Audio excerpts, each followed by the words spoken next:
we bring in Morgan Brennan, Dominic Chu, Seema Modi, and is it Arthur?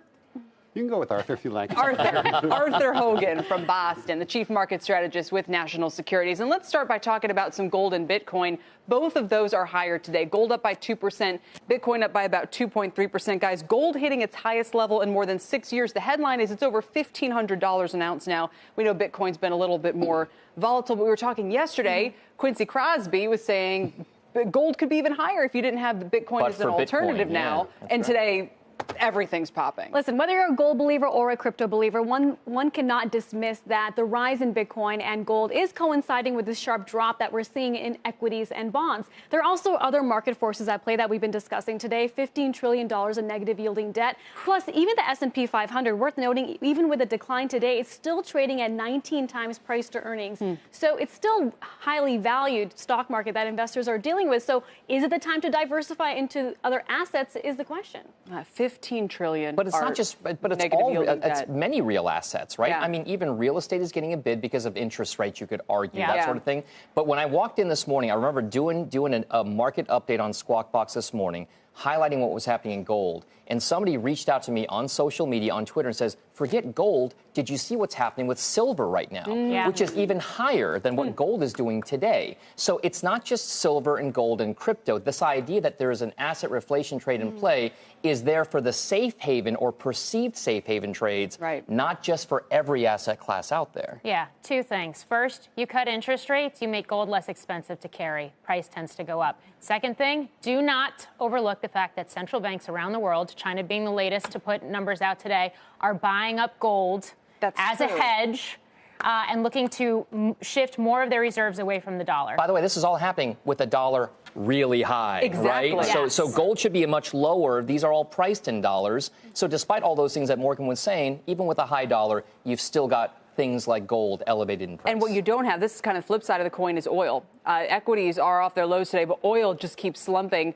There's a lot in this soup. There's slowing global growth. There's supply stuff. WTI and Brent down over $4 today. WTI barely hanging on to the $51 mark. If it breaks 50, it'd be the first time since January, I believe. So, and the reason why was it was down to start the day, but it was not down to the degree it was until 10:30 a.m. Eastern time today, when EIA inventory data came out showing a surprise build in inventories, 2.4 million barrels, 2.8 million drop is what we thought it was going to be in terms of inventories overall. So all of a sudden you have those supply concerns coming again. Are we using oil? Right. And I think one of the things you have to remember, we think about August of 2015 and the similarities that we see here. Absolutely. Think about August of 2015. We were producing 7 million barrels of oil a day. And what are we up to now? 13. 13. 13. So we've almost doubled it in 3 years. Yes. So, and that's going to get even larger because the logistics in the Permian Basin are going to be fixed by the fourth quarter of this year. So is it going to keep growing, Art? Because look at what's happened over the last 3 years. That supply has doubled, and the energy stocks have been horrendous. Right. So at some point, this we were talking about yesterday, but are the economics of this pushing against more production, saying we've reached these levels, investors in these stocks can't take it anymore? Well, the problem is every investor in energy stocks still has PTSD from that cycle, from that 2015 cycle when the commodity went from $100 down to $30. And ironically, even though we're $20 higher per barrel now, some of those stocks are trading at worse levels. Right. And the large concern is how much debt is sitting on the balance sheet of all these E&P companies domestically. They're in better shape than they were in the last cycle, but they're still very debt heavy. The other problem is at what price is this economic? And I think that's the point. I think the hurdle price has come down significantly over the last 3 years, but it's not low enough where we can stay in the $45, $50 range for very long without seeing some supply come offline. And it's interesting, we tend to focus on the energy producers like a Royal Dutch Shell, BP, which are all down about 7% over the past week. But even the industrials get hurt with weaker oil prices. A company like Caterpillar, which has a significant oil and gas sector, if the price of oil declines, productivity declines, and that means less demand for their big products. But you'd think, the transports will benefit. They use fuel. No, that's the old economy. No, but they lock in that price usually early on in the year. That's true, too. They're not as nimble. Well, let's, by the way, as I talk about all this, the Dow is only down about 140 points right now. That's 0.5%. A lot of that is Disney, which we're about to talk about. And the Nasdaq is almost positive. So let's dwell for a moment on what's there's the Nasdaq down 3 points. Let's dwell on the mouse ears, so to speak. Disney is the biggest drag on the Dow today after its results. They had monster hits at the box office that we talked about ad nauseum, Adventures, The Lion King, Captain Marvel, but they came up short on earnings and revenue. I mean, this is such a big one. We had to bring in our heavy hitter. Julia Borston is here to, Julia, there were anecdotes about Indian cricket and the Star Wars theme parks here. What's going on? Well, Kelly, there were a number of different factors, some of them tied to those assets they acquired from Fox. But one of the main factors weighing on Disney's bottom line is higher than expected costs from building out its streaming services. But CEO Bob Iger told me that the company is putting together all the right pieces to adapt to a cord-cutting environment and to compete in the streaming wars. Iger announcing that they plan to bundle together Disney Plus, ESPN Plus, along with Hulu with ads for $12.99. That's a $5 discount, which Iger says will help achieve scale. And he says that's not just about subscription revenue, but also helping to grow revenue from Hulu's ads. Kelly? Yeah, I don't. Did they themselves say that? I read about the theme parks. It was like, well, people thought Star Wars would be too crowded, so they didn't go. So that was a bit of a disappointment.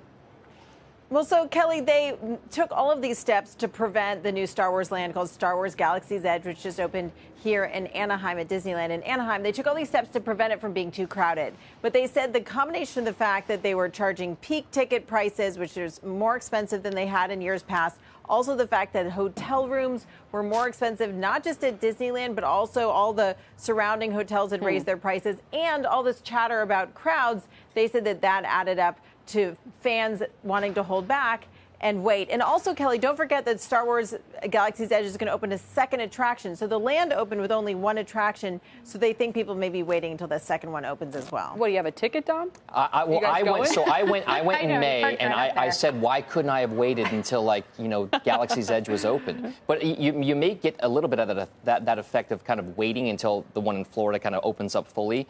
My big takeaway from this is I started to look at the price points for the streaming service, and I got to tell you, I'm canceling my Hulu outright because it's $6 a month, and I'm going to buy the bundle. There's no doubt about it. The only question I have for myself, guys, is whether I cancel my Netflix to help finance the other portion of it. And look at Netflix stock today, which is not performing well. And I think that's a key point. It's certainly being pulled into the conversation today, how competitive Disney is making this bundle versus Netflix. The other question I think it raises, what does it do to all those other companies that maybe don't have their streaming services out there in the market yet when you have something that is as formidable as this bundle and probably NBC Universal, the parent company of this network? And others. Yeah, so you get ESPN Plus, Hulu, and Julie, are they going to be taking losses on this product? Well, so, I pressed Iger on that question because, they're offering a $5 discount each month to offer these three services together. But what Iger pointed out is that the Hulu they're offering is the one with ads. And reaching broader distribution for that service, getting more people to use that service will help them make more money because those ads are so valuable. They're premium content, so they can attract top advertisers, but they have the advantage of having the kind of targeting that you get from digital. So they're hoping that will create a new valuable revenue stream, even if they don't make money on the Hulu subscription itself. Julia, appreciate it. Thank you. And as mentioned, Disney was one of the major reasons that the Dow was still negative at this hour. The Nasdaq did just go positive. It is up by about 3 points. Right. And in there, Apple is no longer one of the top 3 phone makers in the world. But if they make a foldable phone, they would regain a top spot. Have to mention this new survey from UBS finds more than a third of consumers had a reasonably high interest, guys, in buying a folding iPhone. So much for the consumer and tariff, all those fears we're talking about. They would be willing to pay up to $600 more for folding products.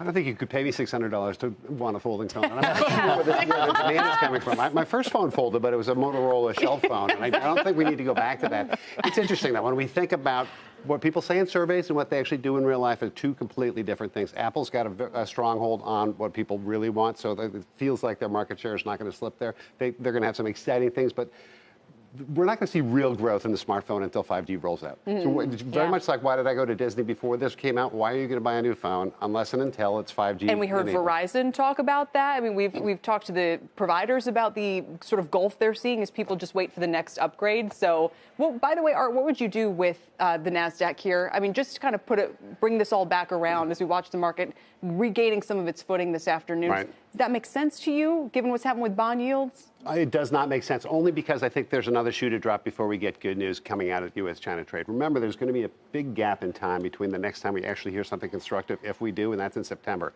So between now and then, I think there's going to be a lot of things like semiconductors that drag down the Nasdaq.